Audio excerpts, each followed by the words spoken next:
Vidieť Benátky a zomrieť. Áno, viem, je to parafráza vety, ktorá bola určená Neapolu. Ale celkom rád použijem túto parafrázu aj na Benátky. A mám ešte jednu. Kto nepadloval na Bogalonge, ako keby vodákom nikdy nebol. New love is so beautiful. Time is what makes it ugly. But time after time and through it. Tento trip, a či skôr vodácky zážitok, ktorý nemá vo svete obdobu, sme si plánovali už pomerne dlho. Ale vždy sa nám do toho niečo priplietlo. Raz to bola pandémia a ďalší rok zase trip do Nórska. A tak sme túto cestu stále odkladali. Až prišiel koniec mája v roku 2023. Naložili sme morské kajaky, požičali poriadne auto z požičovne a vydali sa smerom k Taliansku, do Benátok.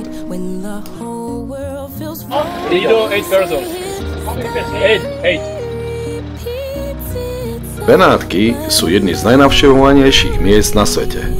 Toto jedinečné mesto na vode je plné histórie, kultúry a umenia. Benátky sa rozprestierajú na 117 ostrovoch, spojených 400 mostami. Najznámejším mostom je Ponte di Rialto, ktorý preklenuje kanál Grande. Benátky majú 127 námestí, z ktorých najznámejšie je Piazza San Marco. Toto námestie je domovom mnohých významných pamiatok, vrátane bazilike svätého Marka, Dožovho paláca a zvonice Campanile. V Benátkach žije asi 260 000 ľudí. Mesto je známe svojimi gondolami. Tieto tradičné lode sú poháňané jedným gondolierom, ktorý stojí vzadu a kormidluje pomocou dlhého pádla. Benátky sú známe aj svojimi karnevalmi. Farebné a honosné oslavy sa konajú každý rok vo februári a sú plné zábavy, hudby a tanca. Bohužiaľ, Benátky sú ohrozené niektorými faktormi. Vrátane znečistenia, globálneho oteplovania a nadmerného cestovného ruchu. Znečistenie je jedným z najväčších problémov, ktorým Benátky čelia. Turizmus, motorová lodná doprava a skládky sú hlavnými zdrojmi znečistenia v meste. Špinavá voda bráni prirodzenému filtrovaniu, čo môže viesť k zvýšeniu hladiny vody a zvýšeniu rizika záplav. Nadmerný cestovný ruch je tiež veľkým problémom, ktorý ohrozuje Benátky. Mesto ročne navštívi viac ako 20 miliónov turistov, čo predstavuje veľký tlak na infraštruktúru mesta a životného prostredia. Turisti totiž produkujú značné množstvo odpadu a tak prispievajú k znečisteniu vody a vzduchu. No a na všetky tieto negatívne vplyvy upozorňujú všetci účastníci regaty Bogalonga. Tá vznikla 11.11.1974 práve z iniciatívy miestnych obyvateľov, ktorí vystúpili so správou zameranou na protest proti rastúcemu a neúmernému využívaniu motorových lodí v Benátkach. Už vtedy cítili silnú beznádej z ekologickej a architektonickej budúcnosti mesta. A ten najväčší problém videli vo vlnách vytvorených práve motormi poháňaných lodí, ktoré spôsobujú škody na celej infraštruktúre mesta a zvlášť na historických budovách. Bogalonga je nielen protestom voči týmto negatívnym vplyvom, ale je aj veľmi lákavá športová súťaž ručne poháňaných lodí. Do tohoto závodu sa môžu prihlásiť amatérski profesionálni veslári, akýkoľvek druh veslice a vyhrávajú všetci, ktorí zdolajú 30 km dlhú trasu a dôjdu do cieľa. Ale hlavným poslaním tejto regaty je upozorniť svet na neudržateľnú situáciu v Benátkach a veľmi reálnu možnosť zničenia tohto mesta.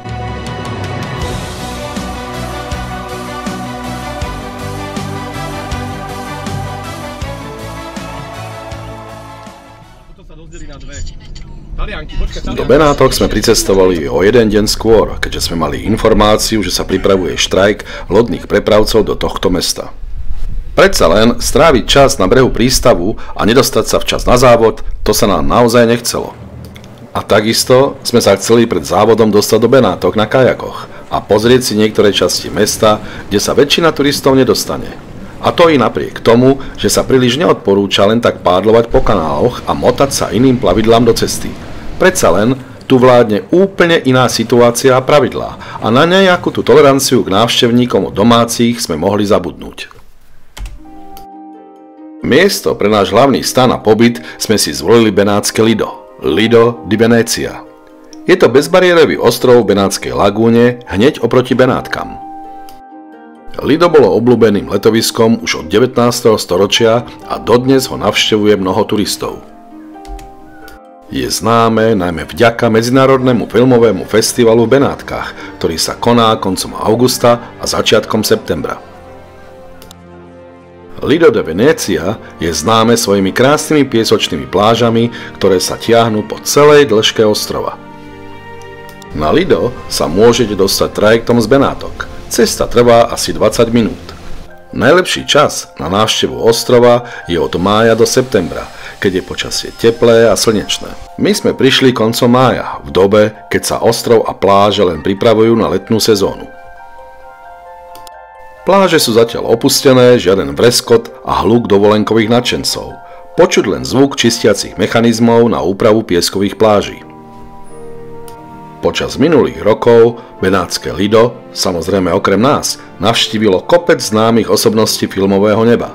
Elizabeth Taylor, Richard Burton, Orson Welles, Steven Spielberg, George Clooney, Brad Pitt. A presne na tomto ostrove sme sa rozhodli ubytovať.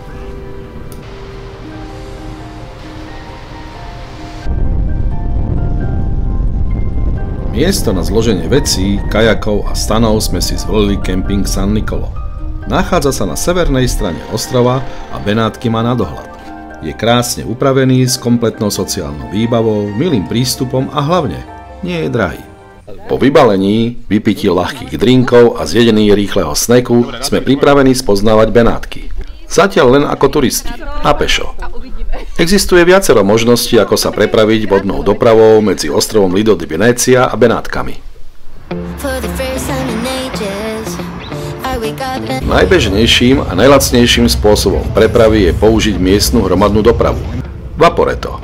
Cesta od ostrova až po konečnú zastávku v Benátkach trvá 45 minút.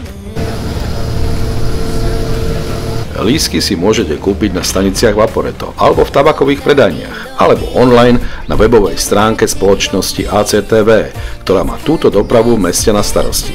Cena jednosmerného lístka sa pohybuje okolo 7 eur. K dispozícii sú denné, týždenné a mesačné cestovné lístky. Ak cestujete počas hlavnej sezóny, čo je jún až august, odporúča sa kúpiť lístky na Vaporetto vopred, aby ste sa vyhli dlhým radom. Faktom je i to, že ak ste tu poprvýkrát, zmätky pri kupovaní lístka a nastupovaní na Vaporetto môžu nastať kedykoľvek. To zaplatil. Ja počkám, neboj. Benátky sú jedným z najobľúbenejších turistických cieľov na svete. Každý rok ich navštívia milióny ľudí, aby obdivovali ich jedinečnú architektúru, bohatú históriu a romantickú atmosféru. Napríklad v roku 2023 to bolo 23 miliónov návštevníkov. Tento masívny prílev turistov však predstavuje pre mesto aj veľký problém. Vysoká návštevnosť vedie k preplneniu, znečisteniu a degradácii životného prostredia. Miestni obyvatelia sa sťažujú na hluk, preplnené ulice a rastúce ceny životných nákladov. A navyše, mnohí z týchto návštevníkov neminú v tomto meste ani cent. Prídu na jednodňový výlet vlakom alebo autobusom z lacnejších okolitých destinácií. Niekde pod katedrálou zjedia svoj sendvič, ktorý si ráno pribalili do ruksaku a idú opäť preč. A tak sa miestne úrady rozhodli vyberať vstupné. Otázkou je, či tento spôsob pomôže tomuto mestu sa zachrániť pred jeho pokračujúcou devastáciou. Mnohí odborníci tvrdia, že nie. A jediným spôsobom, ako uchrániť mesto pred likvidáciou, je obmedziť denný počet turistov po 30 000 osôb denne. A tomu je samozrejme potrebné prispôsobiť aj množstvo obchodov so suvenírmi, pretože tie vytláčajú klasické obchody, ako sú mesiarstva, pekárne, predajne s ovocím a zeleninou. No a práve nedostatok týchto klasických obchodov vyháňajú starousadlíkov z mesta preč.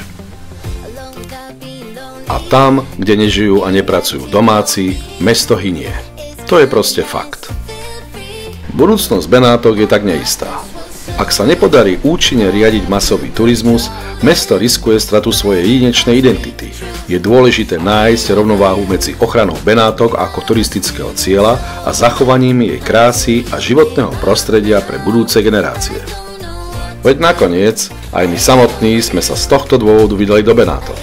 A prvým našim krokom, ako mesto zachrániť, bude, že tu minieme nejaké to euro. A tým druhým krokom bude protest proti nadmernej motorovej lodnej doprave v tejto oblasti.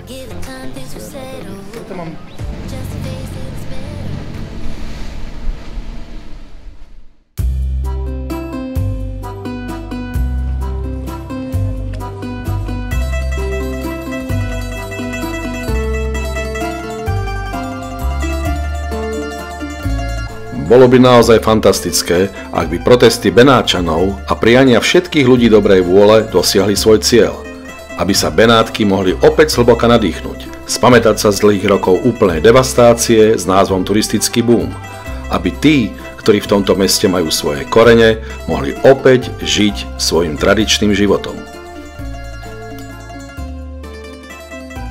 Znížený denný limit pre počty návštevníkov a zvýšenie počtu bezmotorových dní v meste počas roka by mohol byť začiatkom záchrany Svetomesta.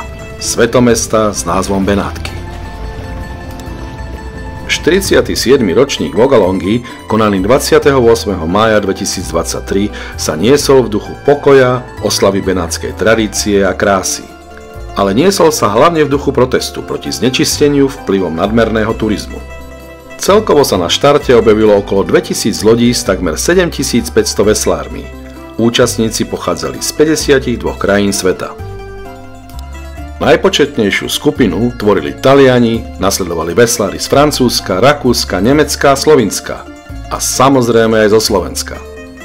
Trať Vogalongy meria 30 km a hlavná trasa prechádza cez Benátsku lagúnu. Priemerný čas na zdolanie trate je približne 6 hodín. Víťaz kategórie jednotlivcov prešiel trať v čase 4 hodiny a 12 minút. Víťazná kategória štafiet zvládla trať za 3 hodiny 48 minút. No a samozrejme počas Vogalongy je zakázané používanie motorových člnov po celej trati. Máme za sebou neskutočný deň.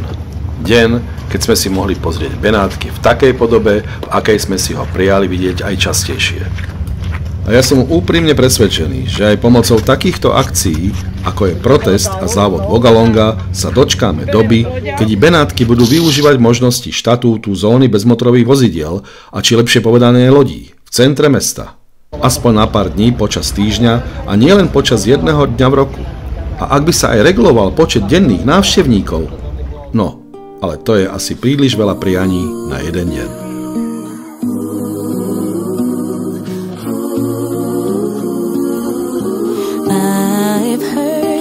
New love is so beautiful. Time is what makes it ugly. But time after time and through every turn in this life, I could use some stability. We fly and we fall.